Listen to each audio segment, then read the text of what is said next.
let's be honest guys, some of us have an idea what we're doing with our hair and some of us have absolutely no idea what we're doing with our hair. Trust me, I was just like you, but once I came across these tips, my entire thought process on all of this changed. Like, these tips like had me going like, wow, I'm the one that was doing everything wrong, and I wish I had known all of these things from the jump. So if you're really interested in knowing all of that, make sure you stick through the entire video, and without further ado, let's jump right in.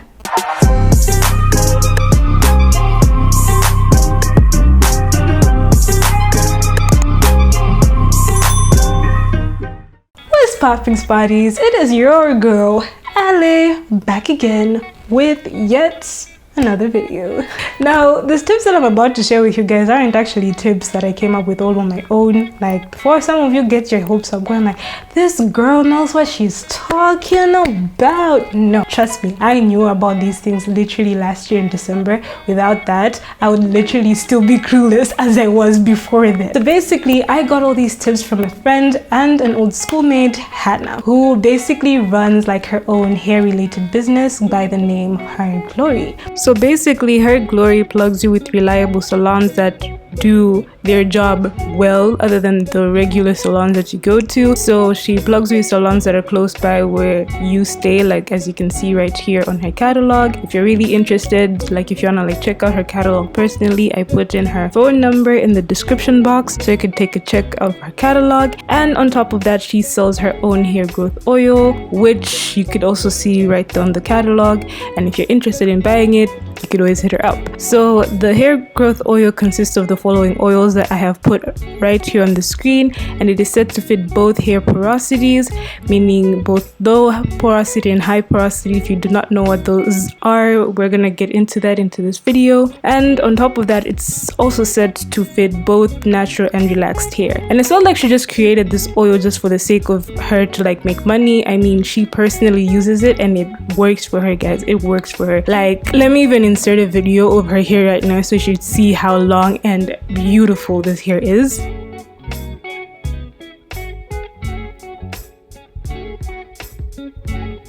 Basically that. So like I said, if you're interested in all these services that Hannah offers, hit her up. I put her phone number in the description. Follow her on Instagram and Facebook. Her handles are right here on the screen as well as down there in the description box. Now, without further ado, let's hop right into it. Now, first things first, I wish I had known that there's something called hair porosity. Basically, hair porosity is basically how your hair best absorbs and retains moisture. Every hair product that you use will actually depend on your hair porosity, which brings me to the point why certain things work for other people and some don't actually work with you, because you've got different hair porosities. It's not that your hair is difficult, you just don't have the same porosity as this person does. So there are three hair porosities. There's low, there's high, there's medium.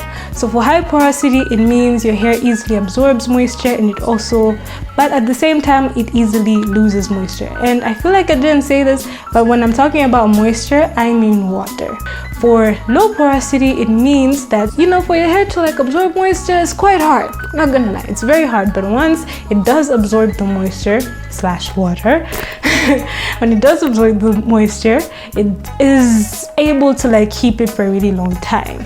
And for medium porosity, you basically have the best of both worlds, meaning your hair easily absorbs moisture and at the same time it is able to keep the moisture. How to know your hair porosity? How you know your hair porosity is by the use of the flow test. So how you do the flow test is basically you wash your hair with shampoo. Do not do any pre-poo or anything like that. But some of you are like, what is she talking about? What is pre-poo? I'm gonna get into that into the video. But yeah, just wash your hair. Do not do any pre-poo or anything. Just wash your hair with your shampoo like you usually do. After that, wait for it to dry. Do not towel dry. Do not blow dry. Wait for your hair to air dry.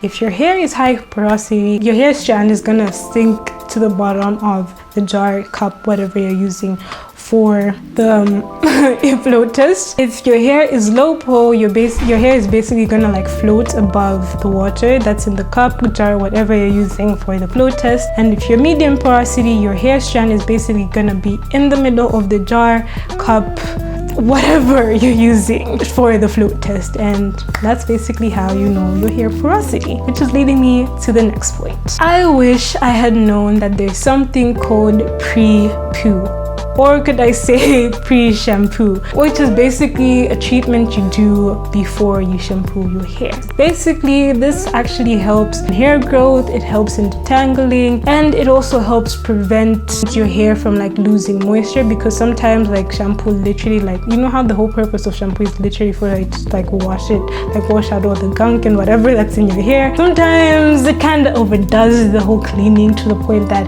it removes some of the moisture that your hair had, while once you do the whole pre-shampoo process, it actually prevents the shampoo from doing that. Now, how can you do the whole pre-shampoo thing?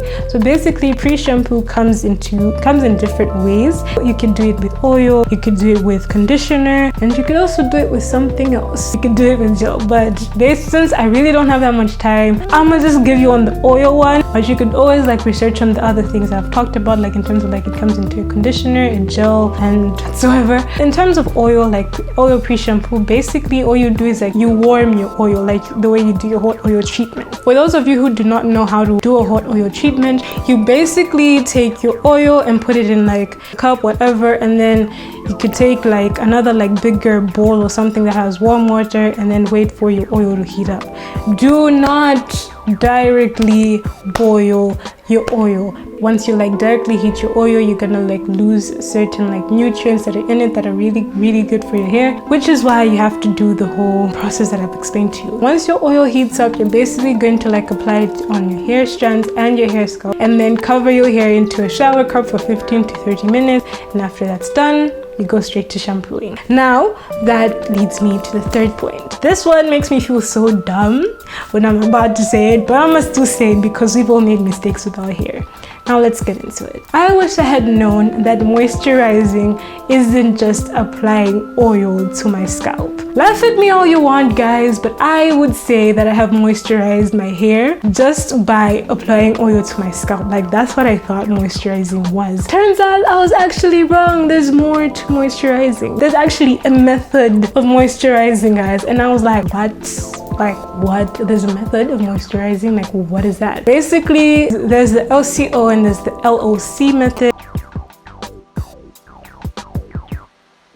The different moisturizing methods highly depend on your hair porosity. So if you're high porosity, it is highly recommended that you use the LOC method, whereby you spray your hair with water, and when you spray your hair with water, spray it to the point that it's damp and not drenching. We do not want your hair to be drenching wet when you're doing the whole moisturizing process. So just spray your hair to the point that it's damp, and afterwards you apply your light oils to your scalp, and then you apply the heavy oils to your hair strands. And by light oils, I have included the examples of light oils right here, and for heavy oils I've also included the examples right here. After you do that, you apply your leave-in conditioner. If you don't have any leave-in conditioner, there's always DIY, or you could buy, or you can't do any DIYs, or if you can't even afford to buy a leave-in conditioner, you can always just like depend on the oil. Basically, you just spray your hair with water and then apply your oil. Now for low porosity, it is recommended that you use the LCO method, whereby you spray your hair with water, and again, when you spray your hair, make sure it's damp, not drenching wet, and afterwards you apply your leave-in conditioner. If you can't afford leave-in conditioner, or if you're too lazy to do your DIYs, you could just hop onto like applying oil, whereby you apply your heavy oils to your scalp and your light oils to your hair strand.